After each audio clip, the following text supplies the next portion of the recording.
നമസ്കാരം. നമ്മളിന്ന് നോക്കുന്നത് ദുരന്ത നിവാരണ അതോറിറ്റിയെ പറ്റി റീസെൻ്റായിട്ട് ചോദിച്ച ചില ചോദ്യങ്ങളും അവയുടെ ഉത്തരങ്ങളുമാണ്. ഫസ്റ്റ് ക്വസ്റ്റ്യൻ നോക്കാം. 2019 ആഗസ്റ്റിൽ മലപ്പുറം ജില്ലയിലെ കവളപ്പാറയിൽ ഉണ്ടായ പ്രകൃതി ദുരന്തം ഏതാണ്? 2019 ആഗസ്റ്റിൽ കവളപ്പാറ. ഓപ്ഷൻസ് വായിക്കാം. ഭൂകമ്പം, ഉരുൾപൊട്ടൽ, ചുഴലിക്കാറ്റ്, വെള്ളപ്പൊക്കം. ഏതാണ്? ഉരുൾപൊട്ടലാണ് കവളപ്പാറയിൽ ഉണ്ടായത്. ആൻസർ ഓപ്ഷൻ ബി ആണ്. Next question. കേരള സംസ്ഥാന ദുരന്ത നിവാരണ അതോറിറ്റിയുടെ മോട്ടോ എന്താണ്? ഇത് ചോദിച്ചാണ്. 2023 ചോദിച്ചൊരു ക്വസ്റ്റ്യൻ ആണ്. എന്താണ് അതിൻ്റെ മോട്ടോ എന്ന് പറയുന്നത്? ഒരു സുരക്ഷിതമായ സംസ്ഥാനത്തിലേക്ക് എന്നുള്ളതാണ് ദുരന്ത നിവാരണ അതോറിറ്റിയുടെ മോട്ടോ. നെക്സ്റ്റ് ക്വസ്റ്റ്യൻ നോക്കാം. സംസ്ഥാന ദുരന്ത നിവാരണ അതോറിറ്റിയുടെ ചെയർമാൻ ആരാണ്? ചെയർമാൻ ആരാണ്? മുഖ്യമന്ത്രിയാണ് ദുരന്ത നിവാരണ അതോറിറ്റിയുടെ ചെയർമാൻ. Next question. 2015 കേരള സർക്കാർ സവിശേഷ ദുരന്തമായി പ്രഖ്യാപിച്ച പ്രകൃതി ദുരന്തം. 2015 കേരള സർക്കാർ സവിശേഷ ദുരന്തമായി പ്രഖ്യാപിച്ച പ്രകൃതി ദുരന്തം ഏതാണെന്ന് ചോദിച്ചാൽ ആൻസർ ഇടിമിന്നലാണ്. ഇടിമിന്നൽ. നെക്സ്റ്റ്. കേരളത്തിലെ ദുരന്ത നിവാരണത്തിൻ്റെ കാര്യത്തിൽ നിയമാനുസൃതമായ ആവശ്യകതകൾക്കനുസൃതമായി നടപടിയെടുക്കുമ്പോൾ താഴെ പറയുന്ന ഏത് ക്രമത്തിൽ നിർദ്ദേശിക്കപ്പെടുന്നു? ഏത് ക്രമത്തിലാണെന്ന് ചോദിച്ചാൽ ആദ്യം തയ്യാറെടുപ്പ്, പ്രതികരണം, വീണ്ടെടുക്കൽ, ലഘൂകരണം. അതാണ് അതിൻ്റെ ശരിയായ ഓർഡർ. Next question. കേരള സംസ്ഥാന ദുരന്ത നിവാരണ അതോറിറ്റിയുടെ വൈസ് ചെയർമാൻ ആരാണ്? ചെയർമാൻ ആരാണെന്ന് നമ്മൾ പറഞ്ഞത് മുഖ്യമന്ത്രി. വൈസ് ചെയർമാൻ എന്ന് പറയുന്നത് റവന്യൂ മന്ത്രിയാണ് കേട്ടോ. റവന്യൂ മന്ത്രി. നെക്സ്റ്റ്. സംസ്ഥാന ദുരന്ത നിവാരണ അതോറിറ്റിയുടെ ആസ്ഥാനം എവിടെയാണ്? ഹെഡ് ക്വാർട്ടേഴ്സ് തിരുവനന്തപുരത്താണ്. തിരുവനന്തപുരം. നെക്സ്റ്റ്. താഴെ തന്നിരിക്കുന്നവയിൽ തെറ്റായ പ്രസ്താവന ഏത്?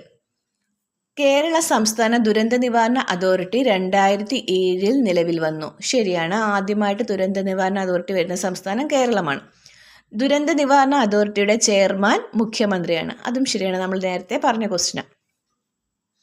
ദുരന്ത നിവാരണ അതോറിറ്റി നിലവിൽ വരുന്ന സമയത്ത് മുഖ്യമന്ത്രി ഉമ്മൻചാണ്ടി ആയിരുന്നു. 2007 മുഖ്യമന്ത്രി ഉമ്മൻചാണ്ടി അല്ല, VS അച്യുതാനന്ദനായിരുന്നു. അടുത്തത്. ദുരന്ത നിവാരണ അതോറിറ്റിയുടെ വൈസ് ചെയർമാൻ സംസ്ഥാന റവന്യൂ മന്ത്രിയാണ്. അതും നമ്മൾ പറഞ്ഞത് ശരിയാണ്. അപ്പം തെറ്റായിട്ടുള്ള ഏതാണ്? മൂന്നാമത്തെ സ്റ്റേറ്റ്മെൻറ്റ്. ഏതാണ്? അതോറിറ്റി നിലവിൽ വരുമ്പോഴത്തെ മുഖ്യമന്ത്രി ഉമ്മൻചാണ്ടി ആയിരുന്നു എന്നുള്ളതാണ് തെറ്റായിട്ടുള്ളത്. നെക്സ്റ്റ്.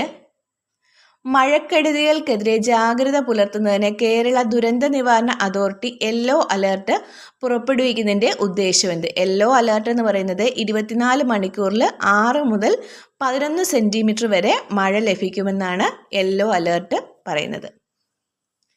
നെക്സ്റ്റ്. കേരള സംസ്ഥാന ദുരന്ത നിവാരണ അതോറിറ്റിയെ സംബന്ധിച്ച് താഴെ പറയുന്നവയിൽ ഏതാണ് ശരി?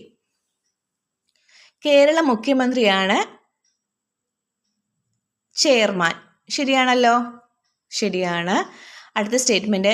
നിയമാനുസൃതമല്ലാത്ത അധികാരങ്ങളുള്ള ഒരു സ്വയംഭരണ സ്ഥാപനമാണ് Kerala state disaster management authority. അത് ശരിയാണോ? അല്ല. നിയമാനുസൃതമായ അധികാരങ്ങൾ ഉള്ളതാണ് കേട്ടോ. അടുത്തത്. KSDMAക്ക് 10 അംഗങ്ങൾ ഉണ്ട്. ശരിയായിട്ടുള്ളത് ഏതൊക്കെയാണ്? ഫസ്റ്റ് വണ്ണും ശരിയാണ്, തേർഡ് വണ്ണും ശരിയാണ്. നെക്സ്റ്റ്. താഴെ പറയുന്നവയിൽ ഏതാണ് കേരള സർക്കാരിൻ്റെ ദുരന്ത നിവാരണ നയം 2010 കീഴിലുള്ള ജലകാലാവസ്ഥ ദുരന്തത്തിൻ്റെ കാറ്റഗറി 1 കീഴിൽ വരാത്തത്? കാറ്റഗറി 1 കീഴിൽ വരാത്തത് സുനാമിയാണ്. സുനാമി. അടുത്ത ക്വസ്റ്റ്യൻ നോക്കാം. കേരള സർക്കാരിൻ്റെ സംസ്ഥാന ദുരന്ത നിവാരണ നയം 2010 പ്രകാരം താഴെ കൊടുത്തിരിക്കുന്നവയിൽ ഏതാണ് ജിയോഗ്രഫിക്കലി റെഗുലേറ്റഡ് ദുരന്തങ്ങളുടെ കാറ്റഗറി 2 വരുന്നത്?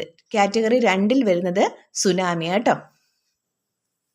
ഇത് രണ്ടും റീസെൻ്റായിട്ട് 2022 ചോദിച്ച ക്വസ്റ്റ്യൻ. ഇനി സംസ്ഥാന ദുരന്ത നിവാരണ അതോറിറ്റിയിലെ അംഗങ്ങൾ ആരൊക്കെയാണെന്ന് ചോദിച്ചാൽ മുഖ്യമന്ത്രിയുണ്ട്.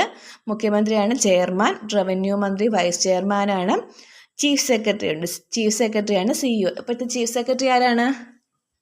ശാരദ മുരളീധരൻ. ഇനി revenue and disaster management additional chief secretary കാണും, കൃഷി മന്ത്രി കാണും, അഡീഷണൽ ചീഫ് സെക്രട്ടറി ആഭ്യന്തര വകുപ്പിൻ്റെ കാണും, Kerala state emergency operation centre മേധാവി, അതായത് ഒരു മെമ്പർ സെക്രട്ടറി. ഇവരൊക്കെയാണ് എക്സ് ഒഫീഷ്യോ ആയിട്ട് വരുന്ന ആൾക്കാർ. Thank you.